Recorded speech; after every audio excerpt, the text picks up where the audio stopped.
Publication రంగంలో రారాజు, DSC online క్లాసుల్లో మహారాజు. S and S publications. టెట్ అయినా, డిఎస్సి అయినా, గ్రూప్ 2 అయినా, ఎస్ఐ అయినా, కానిస్టేబుల్ అయినా 90% మంది విశ్వసించేది ఎస్ఎండ్ఎస్ పబ్లికేషన్స్ బుక్స్ ని మాత్రమే. ఇప్పుడు డిఎస్సి ఆన్లైన్ క్లాసుల్లో ప్రపంచనం సృష్టిస్తూ స్టేట్ నెంబర్ 1 గా రాణిస్తున్న మన ఎస్ఎండ్ఎస్ యాప్ క్వాలిటీ వీడియోస్ కి, నమ్మకమైన బుక్స్ కి మారుపేరు మన S and S. Sure and success. Hi friends, welcome to S and S publications. This is Satyanarayana, Eenadu Pratibha desk content writer. School assistants social పార్ట్కి సంబంధించి ఇంటర్మీడియట్ సెకండ్ ఇయర్లో స్థానిక ప్రభుత్వాలు అనే చాప్టర్ ఉన్నది. ఇంటర్మీడియట్ సెకండ్ ఇయర్లో స్థానిక ప్రభుత్వాలు అనే చాప్టర్ ఉన్నది. వీటినే లోకల్ బాడీస్గా పేర్కొంటాం. Local bodies. ఈ లోకల్ బాడీస్కి సంబంధించి అసలు స్థానిక ప్రభుత్వాలు అంటే ఏమిటి, అసలు స్థానిక ప్రభుత్వాలు అంటే ఏమిటి? ఇప్పటికీ కూడా చాలామందిలో ఏదో ఒక గ్రామ పంచాయతీ అనుకుంటారు, అంతే. కాదు, గ్రామ పంచాయతీ ఒకటే కాదు. స్థానిక ప్రభుత్వాలు అనేవి 2 రకాలు. స్థానిక ప్రభుత్వాలు అనేవి 2 టైప్స్, 2 రకాలు. అందులో ఒకటి గ్రామీణ ప్రభుత్వాలు. గ్రామీణ ప్రభుత్వాలు. రెండవది పట్టణ ప్రభుత్వాలు. పట్టణ ప్రభుత్వాలు. మనం ముందు జస్ట్ బ్రీఫ్ ఇన్ఫర్మేషన్ ఇచ్చి తర్వాత డీటెయిల్డ్ ఇన్ఫర్మేషన్లోకి వెళ్దాం. స్థానిక ప్రభుత్వాలు అనేవి 2 రకాలు. అందులో ఒకటి గ్రామీణ ప్రభుత్వాలు, 2 పట్టణ ప్రభుత్వాలు. ఇప్పుడు ఈ గ్రామీణ ప్రభుత్వాలని మళ్ళీ 3 రకాలుగా పేర్కొనవచ్చు. అందులో ఒకటి గ్రామ పంచాయతీ. గ్రామ పంచాయతీ. 2 పంచాయతీ సమితి. పంచాయతీ సమితి లేదా మన రాష్ట్రంలో అయితే దీన్ని మండల పరిషత్గా పేర్కొంటున్నాం. మండల పరిషత్. 3వది జిల్లా పరిషత్. జిల్లా పరిషత్. ఇక దీన్ని చూస్తే పట్టణ ప్రభుత్వాన్ని కూడా 3 రకాలుగా డివైడ్ చేయవచ్చు. అందులో ఒకటి నగర పంచాయతీ. నగర పంచాయతీ. 2 పురపాలక సంఘం లేదా మున్సిపాలిటీ. పురపాలక సంఘం లేదా మున్సిపాలిటీ. 3వది నగరపాలక సంఘం. నగరపాలక సంఘం లేదా మున్సిపల్ కార్పొరేషన్. వీటినే లోకల్ బాడీస్గా పేర్కొంటాం. స్థానిక ప్రభుత్వాలు. స్థానిక ప్రభుత్వాలని స్థూలంగా 2 రకాలుగా డివైడ్ చేయవచ్చు. అందులో ఒకటి గ్రామీణ ప్రభుత్వాలు, 2వది పట్టణ ప్రభుత్వాలు. గ్రామీణ ప్రభుత్వాలలో ఏమేమి వస్తాయంటే గ్రామ పంచాయతీలు వస్తాయి, పంచాయతీ సమితి లేదా మండల పరిషత్తులు వస్తాయి, జిల్లా పరిషత్తులు వస్తాయి. పట్టణ ప్రభుత్వాలలో అంతర్భాగంగా ఏమొస్తాయంటే నగర పంచాయతీలు వస్తాయి, పురపాలక సంఘాలు వస్తాయి. పురపాలక సంఘాలనే మున్సిపల్ కౌన్సిల్స్గా పేర్కొంటాం. మున్సిపల్ కౌన్సిల్స్, మున్సిపాలిటీ అంటాం కదా, అవి. ఇక 3వది నగరపాలక సంఘాలు అంటే మున్సిపల్ కార్పొరేషన్స్. ఇవి స్థానిక ప్రభుత్వాలంటే ఒక చిన్న అవగాహన ముందు. అయితే ఈ స్థానిక ప్రభుత్వాల యొక్క ఆవశ్యకత ఏమైనా ఉన్నదా? స్థానిక ప్రభుత్వాల యొక్క అవసరం ఏమిటి? ఎందుకంటే ఈ స్థానిక ప్రభుత్వాలు అనేవి చాలా ప్రాధాన్యతను సంతరించుకొని ఉన్నవి. ప్రాచీన కాలం నుంచి కూడా స్థానిక ప్రభుత్వాల యొక్క ఆవశ్యకతను ఒక్కసారి మనం గుర్తిస్తే అనేక ముఖ్యాంశాలు మనకు అర్థమవుతాయి. స్థానిక ప్రభుత్వాల యొక్క ఆవశ్యకత వలన స్థానిక సమస్యలను గుర్తించి వాటికి పరిష్కార మార్గాలను అన్వేషించే ప్రయత్నం చేస్తాయి. స్థానిక ప్రభుత్వాలు అనేవి స్థానిక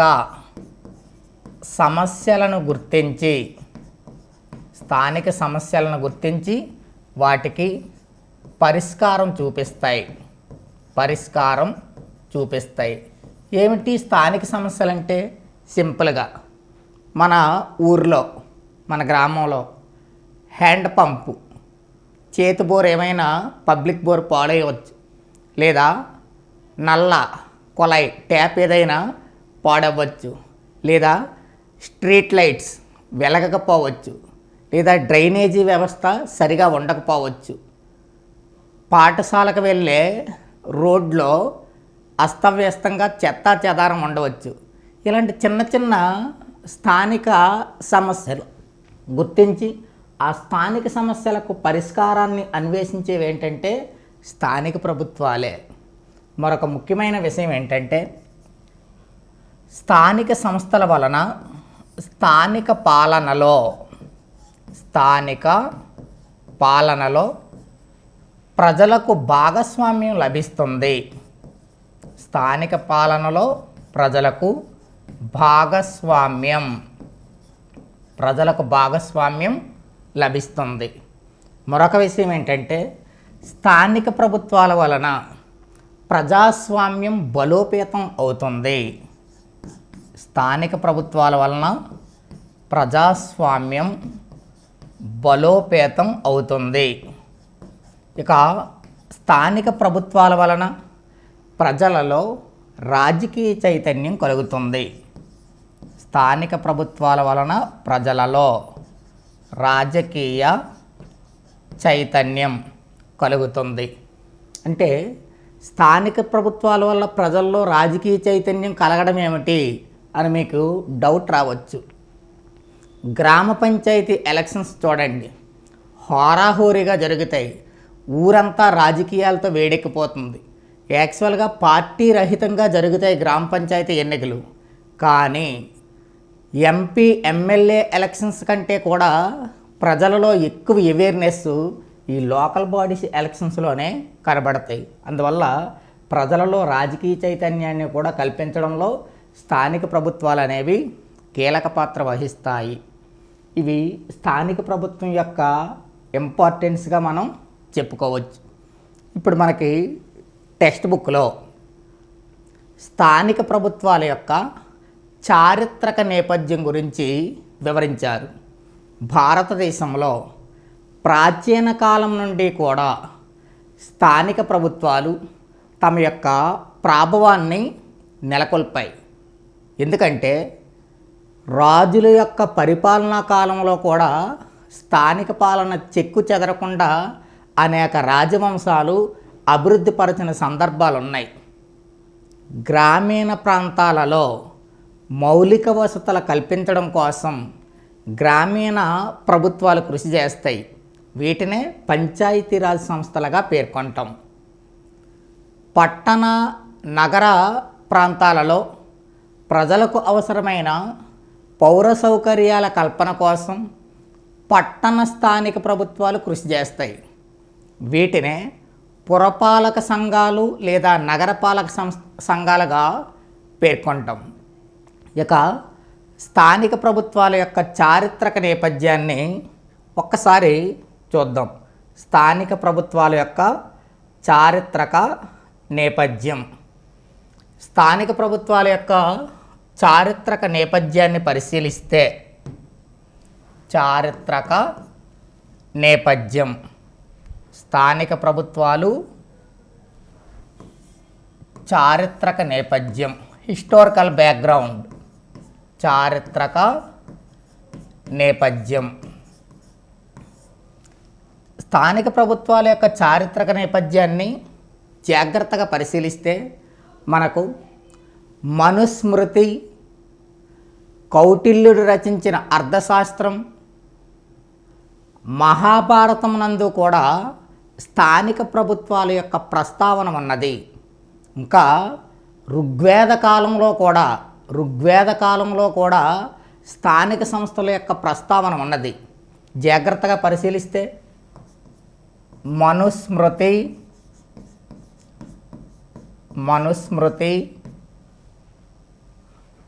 అర్థశాస్త్రం,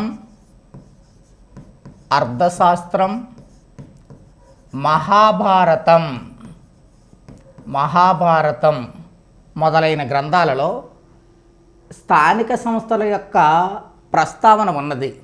అదేవిధంగా ఋగ్వేద కాలంలో సభా సమితి అనే పరిపాలనా సంస్థలు ఉండేవి.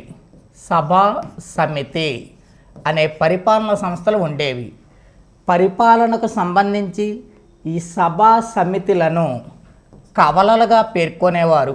అప్పట్లోనే ట్విన్స్గా సభా సమితి అనేవి ఉండేవి. ఇక మన దేశంలో స్థానిక ప్రభుత్వాలకు సంబంధించి ముఖ్యంగా గ్రామీణ ప్రభుత్వాలను అభివృద్ధి చేసిన రాజవంశంగా చోళ రాజవంశాన్ని పేర్కొంటాం. మనకి టెక్స్ట్ బుక్లో ఇచ్చేది పాయింట్స్ కూడా. భారతదేశంలో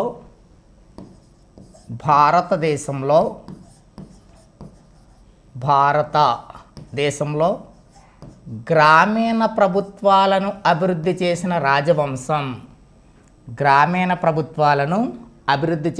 రాజవంశం ఏంటంటే చోళులు. ఈ చోళరాజు అయిన మొదటి పరాంతకుడు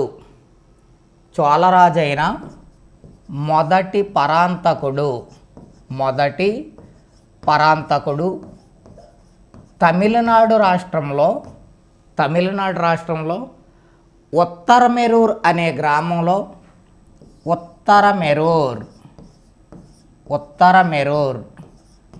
గ్రామంలో ఒక శాసనం వేయించారు. దానినే ఉత్తరమెరూరు శాసనంగా పేర్కొంటారు. చోళరాజైన మొదటి పరాంతకుడు వేయించిన ఉత్తరమెరూరు శాసనం చోళుల కాలం నాటి గ్రామీణ పరిపాలన గురించి ప్రాధాన్యతను వివరిస్తుంది. ఇక్కడ చూస్తే చోళరాజుల కాలం నాటి ప్రముఖ నిర్మాణాలను చూడండి. ఇక్కడ చోళుల కాలం నాటి ట్రెడిషనల్ ఓటింగ్ మెథడ్ని కూడా చూడండి. ఏం చేసేవారంటే చోళరాజు అయిన మొదటి పరాంతకుడు వేయించిన ఉత్తరమెరూరు శాసనం ప్రకారం చోళులు ఒక కొండను తీసుకునేవారు. కొండ అంటే పాట్. ఆ కొండకు రంధ్రం చేసేవారు. రంధ్రం చేసిన ఆ కొండే బ్యాలెట్ బాక్స్. తాటాకులు తీసుకొని వాటికి రంగులు వేసేవారు. రంగులు వేసిన తాటాకులే బ్యాలెట్స్ అంటే ఓట్లుగా వినియోగించేవారు. ఈ రకంగా చోళులు భారత్లో గ్రామీణ పరిపాలనను అభివృద్ధి చేయడంలో, ప్రజాస్వామ్యాన్ని పరిరక్షించడంలో క్రియాశీలక విస్తృత పాత్ర పోషించారు. అందుకే చోళుల కాలంలో స్థానిక పాలనను నిర్వహించేందుకు 5 సభ్యులు గల ఒక బృందం ఉండేది. చోళుల కాలంలో స్థానిక పాలనను నిర్వహించేందుకు 5 సభ్యులు గల ఒక బృందం ఉండేది. ఈ 5 సభ్యులు గల బృందాన్నే పంచాస్ అనేవారు. పంచాస్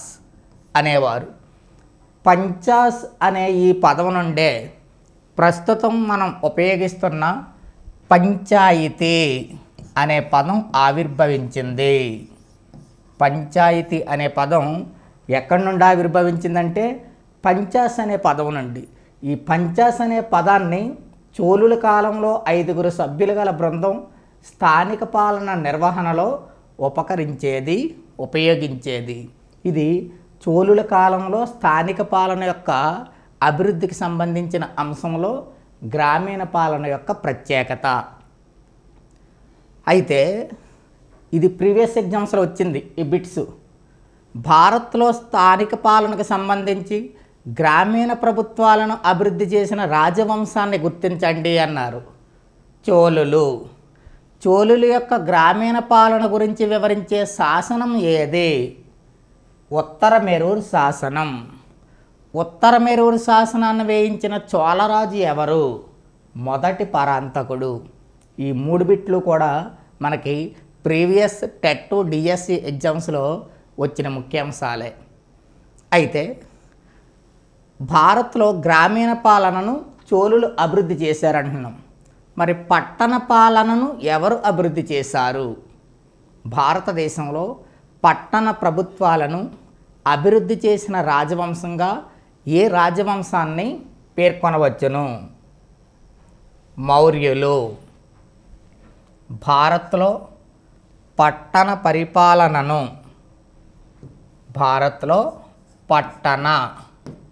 పరిపాలన లేదా పట్టణ ప్రభుత్వాలను అభివృద్ధి చేసిన రాజవంశంగా దేన్ని పేర్కొంటామంటే మౌర్య రాజవంశాన్ని పేర్కొంటాం. మౌర్యులు భారత్లో పట్టణ స్థానిక ప్రభుత్వాలను అభివృద్ధి చేసి చరిత్రలో నిలిచిపోయారు.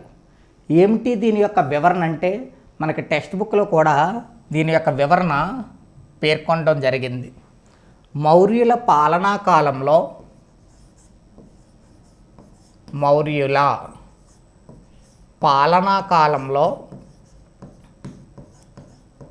సుమారు 30 పట్టణాలు అత్యంత సమర్థవంతంగా తమ యొక్క పరిపాలనను నిర్వహించేవి అని మెగస్తనీస్ తన యొక్క ఇండికా అనే గ్రంథంలో పేర్కొన్నారు. మెగస్తనీస్ తన యొక్క ఇండికా అనే గ్రంథంలో పేర్కొన్నారు. అంటే ఇక్కడ కీ పాయింట్ని జాగ్రత్తగా అబ్జర్వ్ చేస్తే భారతదేశంలో పట్టణ స్థానిక ప్రభుత్వాలను అభివృద్ధి చేసిన రాజవంశంగా దేన్ని పేర్కొంటామంటే మౌర్యులను పేర్కొంటాం. మౌర్యుల పాలనా కాలంలో ఎన్ని పట్టణాలు సమగ్రమైన సమర్థవంతమైన పాలన నిర్వహించేవి అంటే 30 పట్టణాలు. మౌర్యుల కాలం నాటి పట్టణ స్థానిక ప్రభుత్వాల గురించి వివరించిన గ్రంథం ఏమిటి అంటే ఇండికా అనే గ్రంథం. ఇండికా అనే గ్రంథాన్ని ఎవరు రచించారు అంటే మెగస్తనీస్ ఇండికా అనే గ్రంథాన్ని రచించారు. ఈ విధంగా గ్రామీణ ప్రభుత్వాలను చోళులు, పట్టణ ప్రభుత్వాలను మౌర్యులు అభివృద్ధి చేస్తూ వచ్చారు. తర్వాత ఎంతో ప్రభావవంతమైన, ఎంతో ప్రాధాన్యత గల ఈ స్థానిక ప్రభుత్వాలు అనేవి గ్రామ స్వరాజ్యాన్ని నిర్మించుకొని తమ అవసరాలను తామే తీర్చుకొని తమ సమస్యలను తామే పరిష్కరించుకునే పరిస్థితి ఏర్పడింది. ప్రస్తుత కాలంలో లాగా వలసలు అనేవి పెద్దగా ఉండేవి కావు. అయితే ఈ విధంగా చక్కగా కొనసాగుతున్న భారత్లో గల స్థానిక పాలనపై ఒక పిడుగు పడింది. ఏమిటి ఆ పిడుగు అంటే మహ్మదీయుల దండయాత్రలు, అరబ్బుల దండయాత్రలు. ఎప్పుడైతే క్రీస్తు శకం 712వ సంవత్సరంలో మహ్మద్ బిన్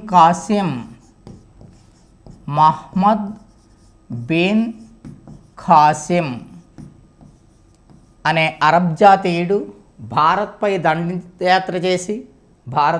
దండయాత్రను చేసి సింధును జయించారో అక్కడి నుండి భారత్పై మహ్మదీయుల యొక్క దండయాత్రలు తరచూ జరగడం మొదలయ్యాయి.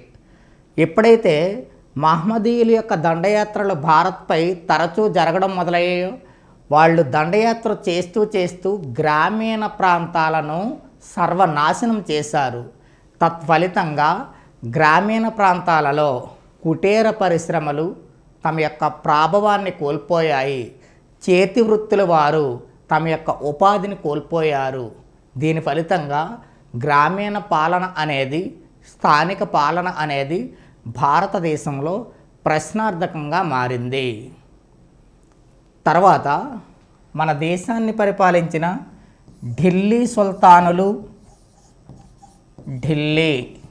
సుల్తానులు మరియు మొఘల్ చక్రవర్తులు వీళ్ళు కూడా భారత్లో గ్రామీణ ప్రభుత్వాలను నిర్లక్ష్యం చేశారు. ఎందుకంటే మొఘలుల పరిపాలనా కాలంలో ప్రవేశపెట్టబడిన మున్సబ్దారీ విధానం అనేది భారత్లో గ్రామీణ ప్రభుత్వాలను నిర్లక్ష్యం చేసినట్లుగా మనకి చారిత్రక ఆధారాలు ఉన్నవి. ఇది ఇలా జరుగుతున్న క్రమంలోనే 16వ శతాబ్దిలో భారత్లోకి యూరోపియన్లు ప్రవేశించారు.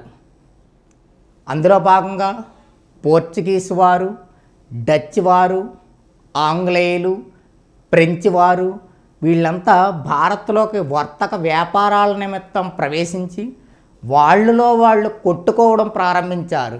ఆ కొట్లాటలో మనల్ని భాగస్వామ్యం చేశారు, భారతీయుల్ని. తత్ఫలితంగా అవసాన దశలో ఉన్న భారత్లో గల స్థానిక ప్రభుత్వాల యొక్క ఆ మనుగడ మరింత ప్రమాదంలోకి నెట్టివేయబడింది. ఎట్టకేలకు ఆంగ్లేయులు భారత్లో తమ యొక్క ఆధిపత్యాన్ని నెలకొల్పిన అనంతరం భారత్లో స్థానిక ప్రభుత్వాల యొక్క అభివృద్ధిపై కాస్త దృష్టి సారించారు. దానిలో భాగంగానే ఆంగ్లేయులు భారత్లో స్థానిక ప్రభుత్వాల అభివృద్ధికి కొంత కృషి జరిపారు. ఆ కృషిలో ముఖ్యంగా మనకి చెప్పుకోదగింది ఏంటంటే లార్డ్ రిప్పన్ యొక్క కృషి. లార్డ్ రిప్పన్ భారతదేశంలో ఆంగ్లేయుల పాలనా కాలంలో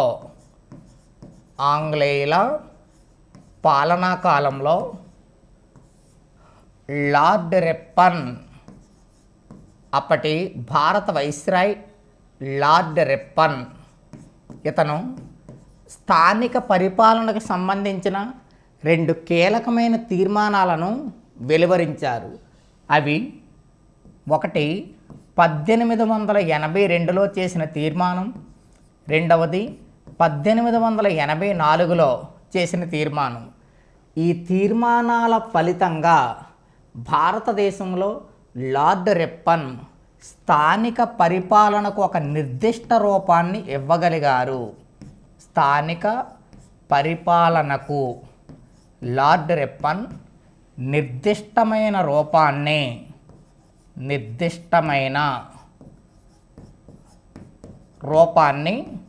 ఇవ్వగలిగారు. ఈ రకంగా లార్డ్ రిప్పన్ భారత్లో స్థానిక పాలనకు నిర్దిష్టమైన రూపాన్ని ఇవ్వడంతో లార్డ్ రిప్పన్ను భారతదేశంలో స్థానిక స్వపరిపాలనా సంస్థల పితామహుడిగా అభివర్ణిస్తారు. భారత్లో స్థానిక స్వపరిపాలనా సంస్థల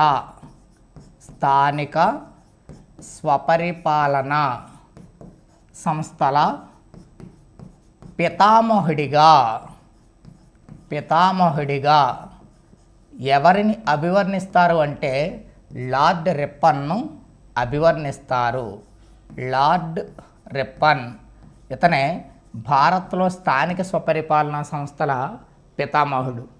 ఇతను 1882లో రూపొందించిన స్థానిక సంస్థల యొక్క తీర్మానం అనేది భారత స్థానిక స్వపరిపాలనా చరిత్రలో మాగ్నా కార్టాగా పేరొందింది. రిప్పన్ యొక్క 1882 నాటి లోకల్ బాడీస్ రెజల్యూషన్ అనేది భారత లోకల్ బాడీస్ చరిత్రలో మాగ్నా కార్టాగా పేరొందింది. ఇది ఇలా జరుగుతున్న క్రమంలోనే భారతదేశంలో స్థానిక పాలనను మరింత పటిష్టపరిచే లక్ష్యంతో ఆంగ్లేయులు 1907వ సంవత్సరంలో 1907లో రాయల్ కమిషన్ను ఏర్పాటు చేశారు. రాయల్ కమిషన్ను ఏర్పాటు చేశారు. 1907లో 1907లో ఏర్పాటైన ఈ రాయల్ కమిషన్కు అధ్యక్షులుగా ఎవరు వ్యవహరించారంటే చార్లెస్ హాబ్హౌస్.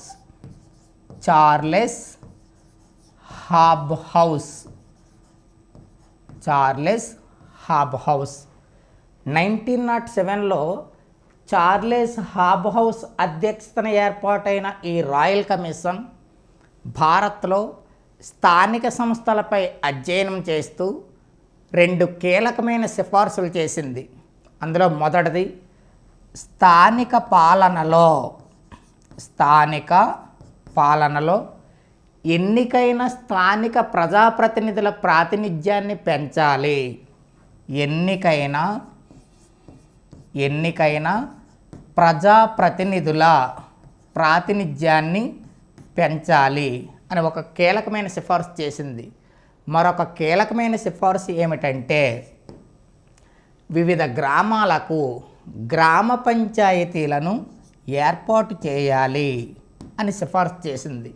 మరొక అంశం ఏంటంటే ఈ రాయల్ కమిషన్ స్థానిక సంస్థలకు ప్రాథమిక విద్య నిర్వహణ బాధ్యతను అప్పగించండి అని పేర్కొన్నది. స్థానిక సంస్థలకు ప్రాథమిక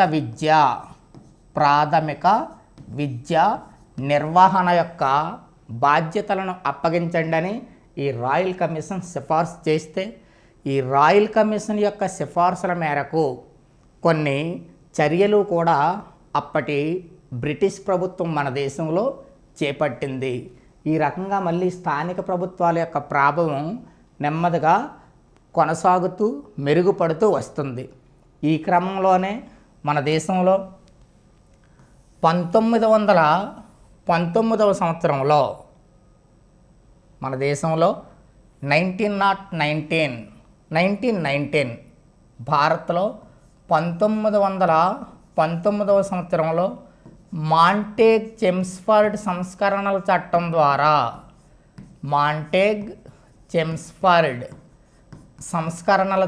ద్వారా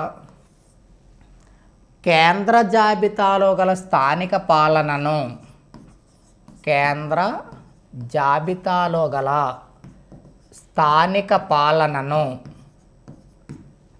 రాష్ట్ర జాబితాలోకి బదిలీ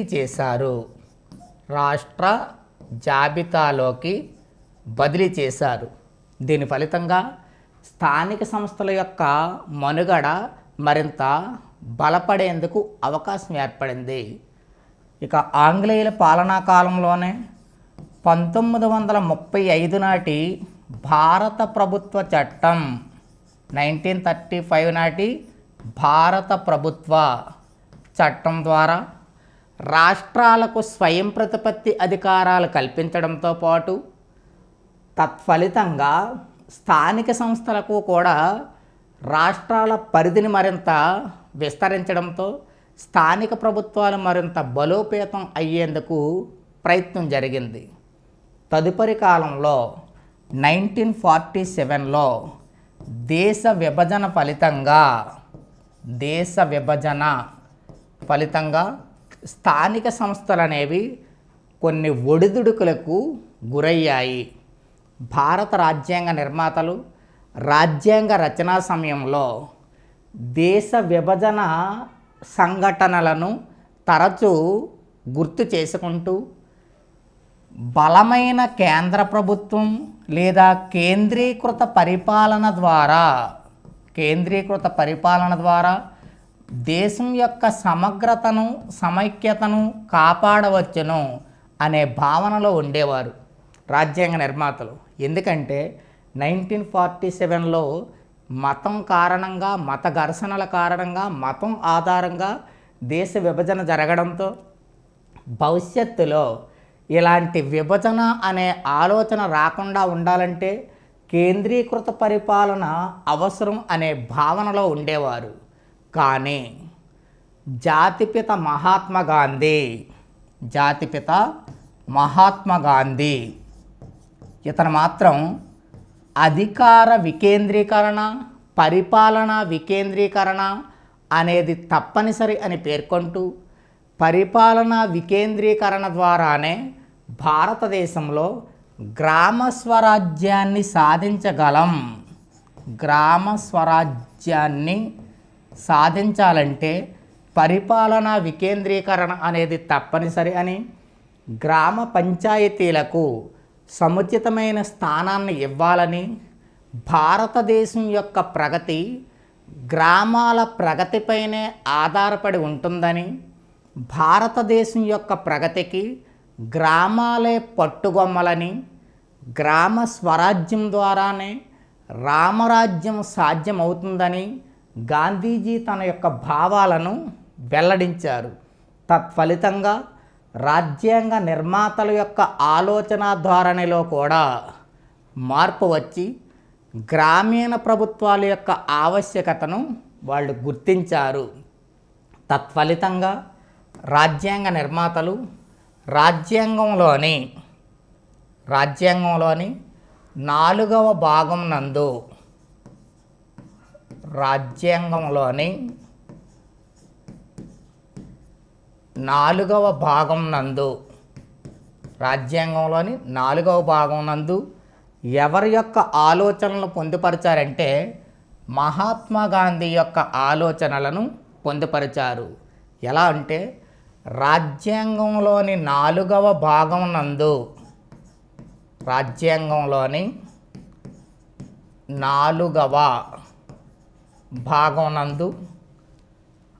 ఆదేశిక సూత్రాలలో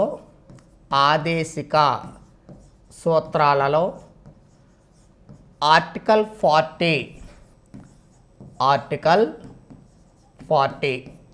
40 నందు గాంధీజీ కలలుగన్న గ్రామ స్వరాజ్యాన్ని నెరవేర్చే లక్ష్యంతో స్థానిక ప్రభుత్వాల ఏర్పాటును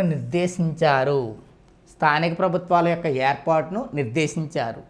అయితే 4వ భాగంలో గల ఆదేశిక సూత్రాలకు న్యాయస్థానాల యొక్క రక్షణ లేదు. 4వ భాగంలో గల ఆదేశిక సూత్రాలకు న్యాయస్థానాల రక్షణ లేదు. దీని ఫలితంగా గ్రామ స్వరాజ్యాన్ని సాధించడం అనేది కాస్త ఆలస్యమయ్యే ప్రమాదాన్ని గుర్తించింది స్వతంత్ర భారత ప్రభుత్వం. తత్ఫలితంగా తొలిసారిగా ప్రధాని పదవిని చేపట్టిన జవహర్లాల్ నెహ్రూ భారత్లో గ్రామీణ ప్రాంతాల సమగ్ర అభివృద్ధిని సాధించే లక్ష్యంతో, గ్రామీణ ప్రాంతాలను బలోపేతం చేసే లక్ష్యంతో మొదటి పంచవర్ష ప్రణాళిక రూపకల్పన సమయంలోనే గ్రామీణ ప్రాంతాల అభివృద్ధికి అవసరమైన సూచనలు సిఫార్సులు చేసేందుకు విటి కృష్ణమాచారి అధ్యక్షతన ఒక కమిటీని ఏర్పాటు చేశారు. జవహర్లాల్ నెహ్రూ ప్రభుత్వం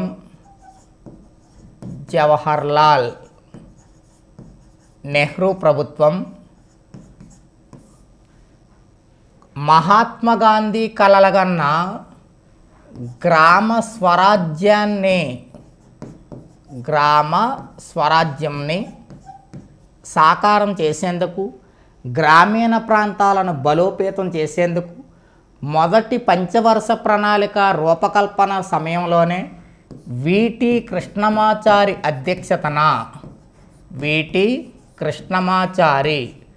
అధ్యక్షతన ఒక కమిటీని ఏర్పాటు చేశారు.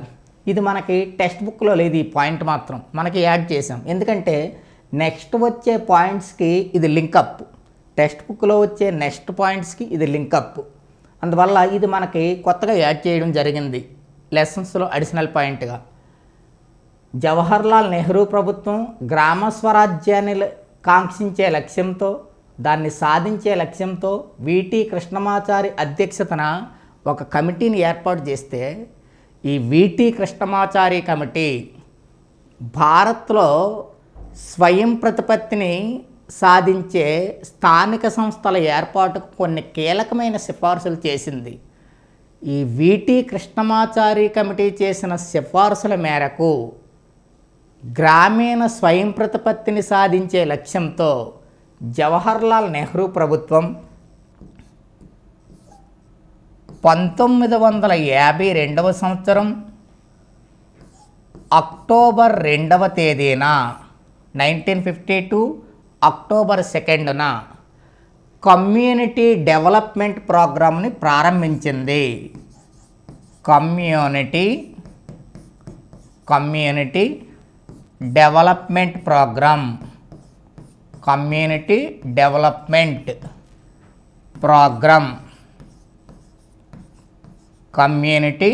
డెవలప్మెంట్ ప్రోగ్రామ్ని జవహర్లాల్ నెహ్రూ ప్రభుత్వం 1952 అక్టోబర్ 2న ప్రారంభించింది. దీనినే సమాజ అభివృద్ధి కార్యక్రమంగా పేర్కొంటాం. సమాజ అభివృద్ధి కార్యక్రమంగా పేర్కొంటాం. మనకి ప్రీవియస్ ఎగ్జామ్స్లో భారత్లో సమాజ అభివృద్ధి కార్యక్రమాన్ని ఎప్పుడు ప్రారంభించారని ఇచ్చారు. 1952 అక్టోబర్ 2. మరొకసారి డిఎస్సిలోనే ఈ రకంగా ఇచ్చారు. సిడిపి అని ఇచ్చి సిడిపిని విస్తరించమన్నాడు. సిడిపి అనగా కమ్యూనిటీ డెవలప్మెంట్ ప్రోగ్రామ్ అని అర్థం. ఈ 1952 అక్టోబర్ 2న ప్రారంభమైన ఈ కమ్యూనిటీ డెవలప్మెంట్ ప్రోగ్రాం ద్వారా గ్రామీణ ప్రాంతాలలో కుటీర పరిశ్రమలను అభివృద్ధి చేయాలని, ప్రాథమిక విద్యను మెరుగుపరచాలని, చెరువులను భారీ ఎత్తున త్రవ్వాలని, రహదారులను అభివృద్ధి చేయాలని ఒక లక్ష్యాన్ని నిర్దేశించుకొని ఆ లక్ష్యం ఆధారంగా సిడిపి కార్యక్రమాన్ని అమలు చేసే ప్రయత్నం చేశారు. భారత్లో అమలు చేసిన ఈ సిడిపి అనే కార్యక్రమానికి స్ఫూర్తి ఏమిటంటే, అప్పటికే అమెరికాలో విజయం సాధించిన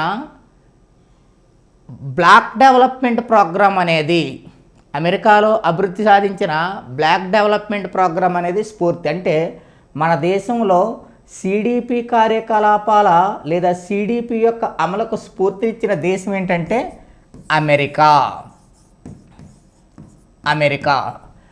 అమెరికాకు చెందిన ఫోర్డ్ ఫౌండేషన్ సిడిపికి అవసరమైన ఆర్థిక సహకారాన్ని కూడా అందించడం జరిగింది.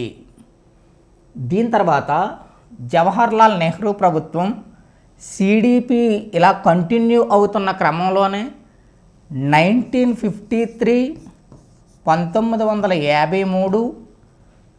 అక్టోబర్ 2వ తేదీన 1953 అక్టోబర్ 2న మరొక ప్రోగ్రాంను ప్రారంభించింది.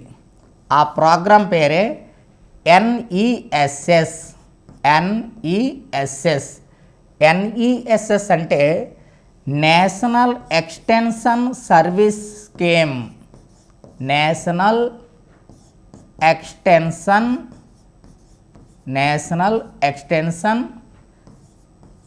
సర్వీస్ స్కీమ్ అనే దాన్ని ప్రారంభించింది. దీనినే తెలుగులో జాతీయ విస్తరణ సేవా కార్యక్రమంగా పేర్కొంటారు. దీని ద్వారా కమ్యూనిటీ డెవలప్మెంట్కు అనుసంధానంగా మరిన్ని రంగాలను జోడించి భారత్లో గ్రామీణ పాలన అభివృద్ధి చేసే ప్రయత్నం జరిగింది. ఇక్కడ మౌలికాంశాన్ని పరిశీలిస్తే కమ్యూనిటీ డెవలప్మెంట్ ప్రోగ్రామ్ని 1952 అక్టోబర్ 2న ప్రారంభించగా, ఎన్ఈఎస్ఎస్ నేషనల్ ఎక్స్టెన్షన్ సర్వీస్ స్కీమ్ను 1953 అక్టోబర్ 2న ప్రారంభించడం జరిగింది. వీటి యొక్క వివరణ కూడా మనకి టెక్స్ట్ బుక్లో డీటెయిల్డ్గా ఇవ్వడం జరిగింది.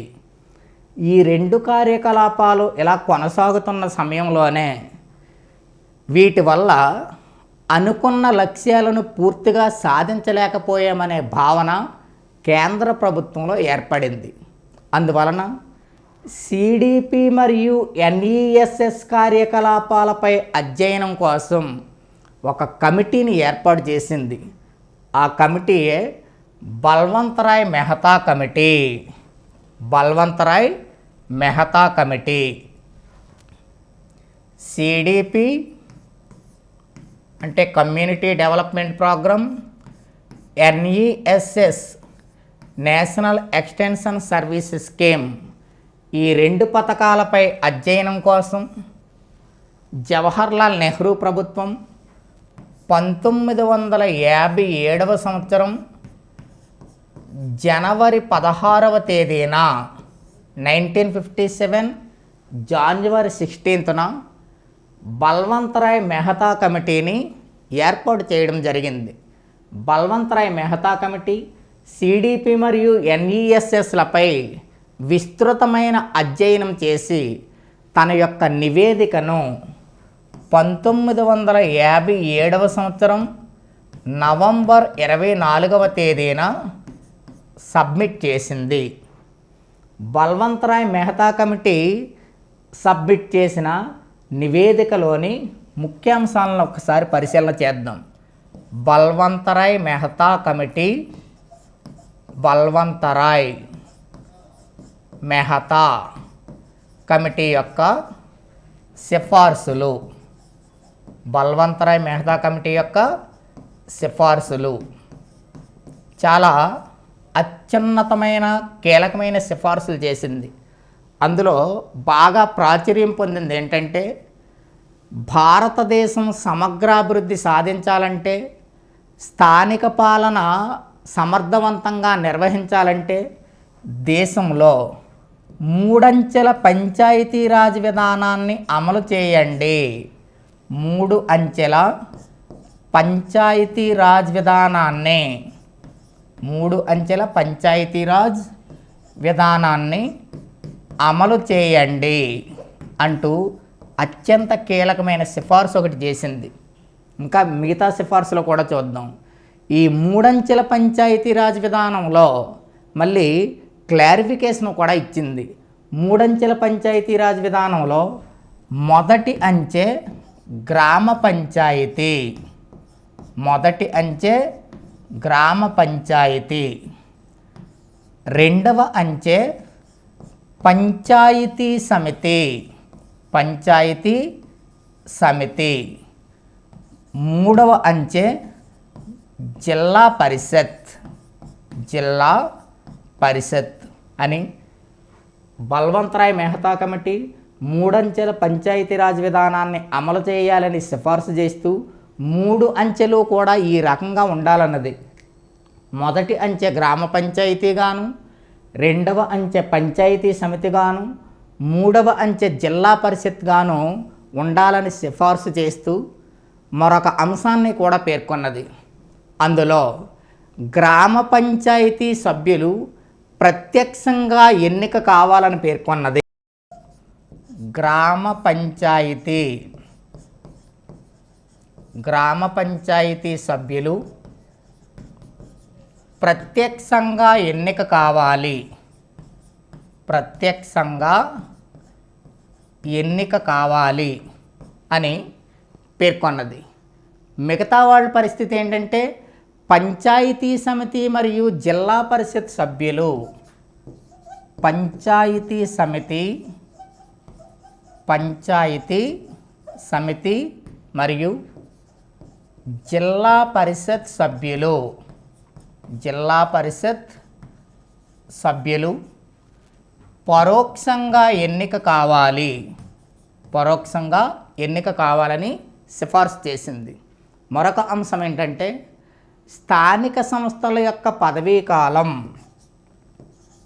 స్థానిక సంస్థల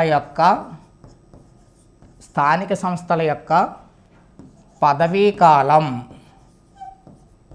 కాలం 5 సంవత్సరాలుగా కొనసాగాలి అని మరొక కీలకమైన సిఫార్సు చేస్తూ ఇంకొక అంశాన్ని పేర్కొన్నది. అన్ని రకాల ప్రణాళికలు, అభివృద్ధి పథకాలు కూడా ఈ స్థానిక సంస్థల ద్వారానే అమలు చేయాలి అని పేర్కొన్నది. అన్ని రకాల ప్రణాళికలు మరియు అభివృద్ధి పథకాలు అభివృద్ధి పథకాలు స్థానిక సంస్థల ద్వారానే అమలు చేయాలని, తద్వారా స్థానిక సంస్థలు బలోపేతం అవుతాయని బల్వంతరాయ్ మెహతా కమిటీ కీలకమైన సిఫార్సులను అందించడం జరిగింది. ఈ సిఫార్సులన్నింటినీ కూడా జాతీయ అభివృద్ధి మండలి నేషనల్ డెవలప్మెంట్ కౌన్సిల్ విస్తృతమైన సమీక్ష చేసి 1958 జనవరి నెలలో ఆమోదముద్ర వేసింది. ఏంటో చూద్దాం. బల్వంతరాయ్ మెహతా కమిటీ యొక్క సిఫార్సులకు సంబంధించి జాతీయ అభివృద్ధి మండలి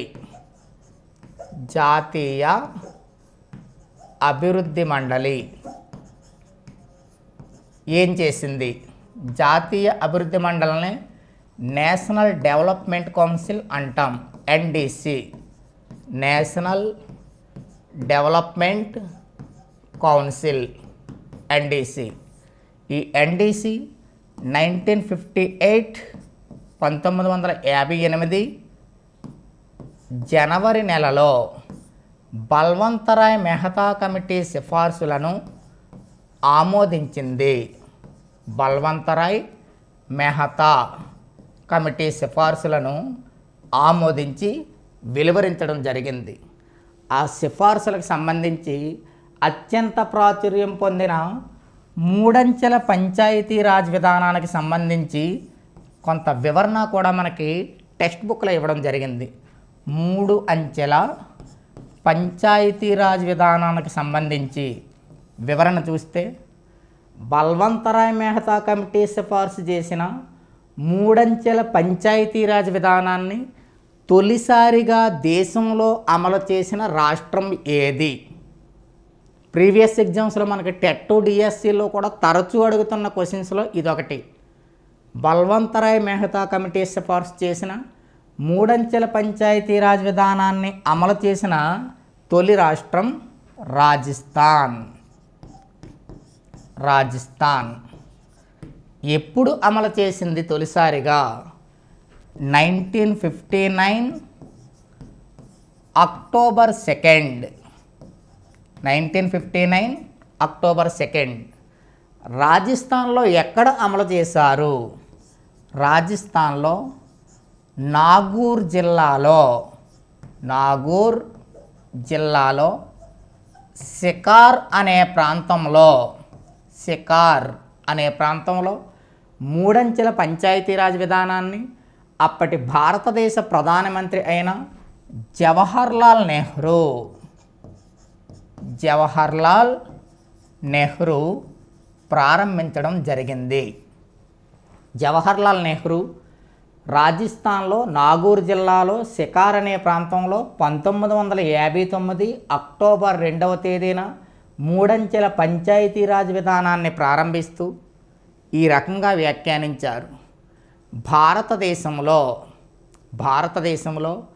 ఈ పంచాయతీరాజ్ సంస్థలు అనేవి రాజకీయ శిక్షణా సంస్థలుగా, పాఠశాలలుగా వర్ధిల్లుతాయి అంటూ జవహర్లాల్ నెహ్రూ ఈ విధానాన్ని ప్రారంభిస్తూ కీలకమైన వ్యాఖ్యానం చేశారు. ఇక ఈ విధానం అలా కొనసాగుతున్న క్రమంలోనే మధ్యలో 1977లో కేంద్రంలో ప్రభుత్వం మారింది. 1977వ సంవత్సరంలో భారతదేశంలో తొలిసారిగా కాంగ్రెసేతర ప్రభుత్వం ఏర్పాటైంది. అదే జనతా ప్రభుత్వం.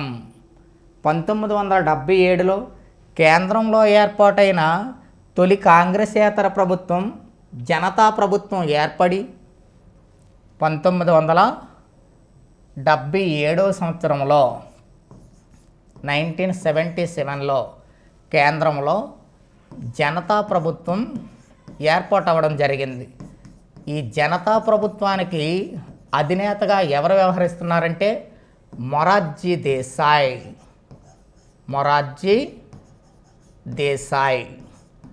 ఈ మొరార్జీ దేశాయ్ ప్రభుత్వం భారత్లో మరింత మెరుగైన స్థానిక స్వపరిపాలనను అభివృద్ధి చేయాలనే లక్ష్యంతో అభివృద్ధి చేయాలనే లక్ష్యంతో 1977లో అశోక్ మెహతా అధ్యక్షతన ఒక కమిటీని ఏర్పాటు చేసింది. అశోక్ మెహతా అధ్యక్షతన ఒక కమిటీని ఏర్పాటు చేసింది.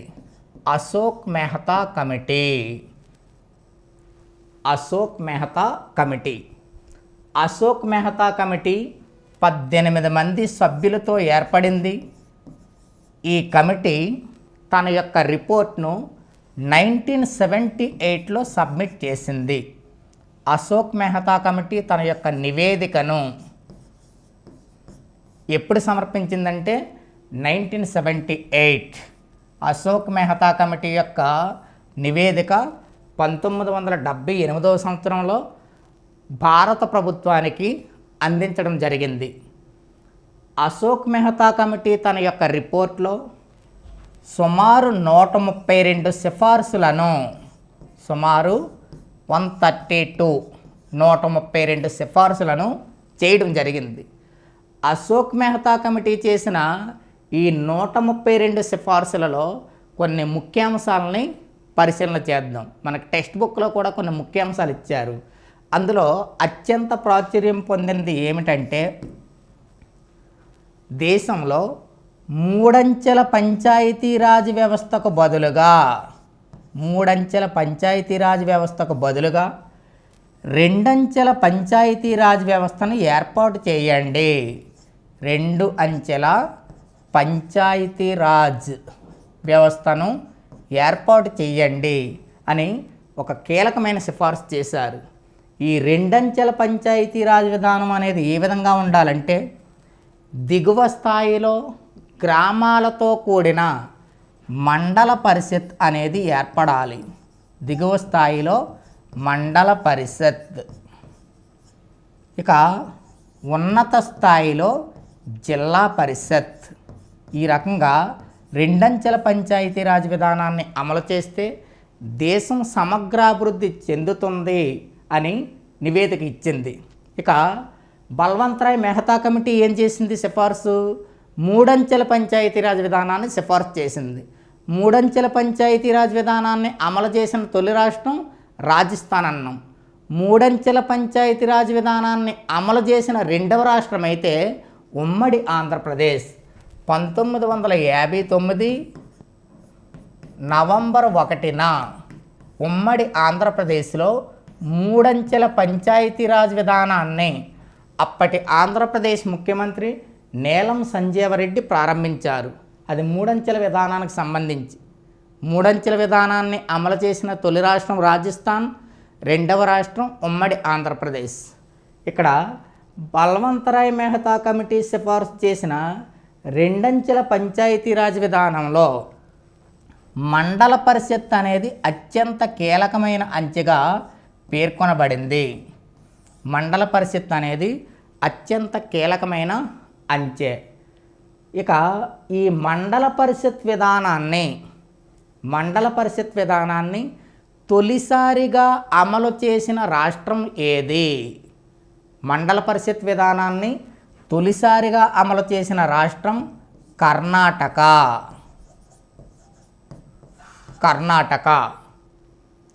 కర్ణాటక రాష్ట్ర ముఖ్యమంత్రి రామకృష్ణ హెగ్డే 1985లో మండల పరిషత్ విధానాన్ని తొలిసారిగా తమ రాష్ట్రంలో అమలు చేశారు. మండల పరిషత్ విధానాన్ని అమలు చేసిన రెండవ రాష్ట్రం ఉమ్మడి ఆంధ్రప్రదేశ్. ఉమ్మడి ఆంధ్రప్రదేశ్లో మండల పరిషత్ విధానాన్ని 1986లో ప్రయోగాత్మకంగా అప్పటి ఉమ్మడి ఆంధ్రప్రదేశ్ రాష్ట్ర ముఖ్యమంత్రి అయిన ఎన్టీ రామారావు అమలు చేశారు. ఇక అశోక్ మెహతా కమిటీ చేసిన మిగిలిన సిఫార్సులని కూడా ఒక్కసారి పరిశీలన చేద్దాం. అశోక్ మెహతా కమిటీ యొక్క ఇతర సిఫార్సులు. అశోక్ మెహతా కమిటీ యొక్క ఇతర సిఫార్సులు చూద్దాం. ఏమన్నాం? అశోక్ మెహతా కమిటీ యొక్క తొలి సిఫార్సు, ప్రధానమైన సిఫార్సు ఏం చెప్పాం? రెండంచెల పంచాయతీరాజ్ విధానం, 2 అంచెల పంచాయతీరాజ్ విధానం అనేది మొదటి సిఫార్సు చెప్పాం. మిగిలిన సిఫార్సులు చూస్తే స్థానిక సంస్థల యొక్క ఎన్నికలలో ఎస్సీ ఎస్టీ వర్గాల వారికి వారి యొక్క జనాభా ప్రాతిపదికన రిజర్వేషన్లు కల్పించాలి.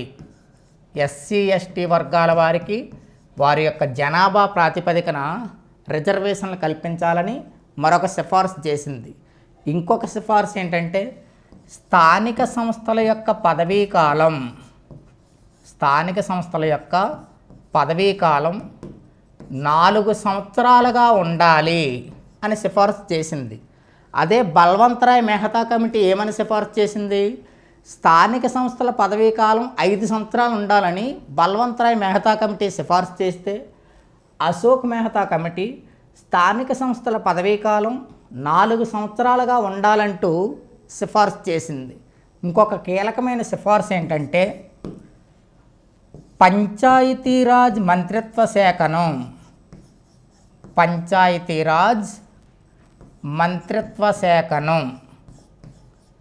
పంచాయతీరాజ్ మంత్రిత్వ శాఖను ఏర్పాటు చేయాలి అని మరొక సిఫార్సు చేసింది.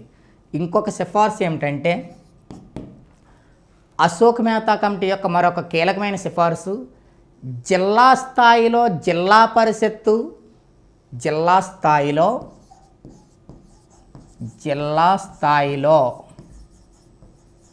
జిల్లా పరిషత్, జిల్లా పరిషత్ అనేది కార్యనిర్వాహక అధికారాలను నిర్వహించాలని, జిల్లా స్థాయిలో జిల్లా పరిషత్